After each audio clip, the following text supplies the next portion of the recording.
حضرت بشر بن برا بن معرور ان کا انتقال ہوا تو ان کی والدہ ام مبشر چونکہ ان کا بیٹا تھا تو انہیں بڑا صدمہ ہوا، رنج ہوا، اور وہ آقا علیہ السلام کی بارگاہ میں حاضر ہوئیں اور آ کے عرض کرنے لگی، یا رسول اللہ صلی اللہ تعالی وسلم، مجھے میرے بیٹے سے بڑی محبت تھی، بڑا پیار تھا، اب وہ اس دنیا میں نہیں رہا، انتقال کر گیا ہے۔ عرض کرنے لگی، یا رسول اللہ، ہمارے قبیلے میں لوگ فوت ہوتے ہیں تو کیا میں اس فوت ہونے والے شخص کے ذریعے اپنے بیٹے کو سلام بھیج سکتی ہوں؟ تو آقا علیہ السلام نے ارشاد فرمایا، ہاں تم سلام بھیج سکتی ہو، خدا کی قسم جس کے قبضے قدرت میں میری جان ہے، وہ آپس میں ایک دوسرے کو پہچانتے ہیں،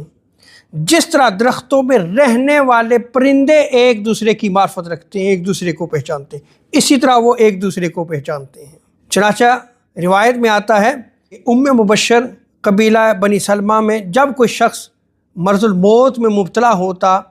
وہ وہاں جاتی اور جا کے کہتی کہ میرے بیٹے کو میری طرف سے سلام کہنا۔ اور اسی طرح امام بخاری نے تاریخ میں نقل کیا ہے کہ حضرت قتادہ کی صاحبزادی، وہ اپنے والد کی وفات کے بعد تقریباً نصف ماہ گزر چکا تھا، انہیں خبر ہوئی کہ حضرت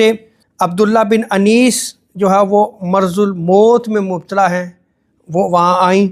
اور آ کے عرض کرنے لگیں، چچا جان، جب میرے والد سے آپ کی ملاقات ہو تو انہیں میری طرف سے سلام دینا۔ تو دیکھیں، روحیں آپس میں ایک دوسرے سے متعارف ہوتی ہیں، ان کی پہچان ہوتی ہے۔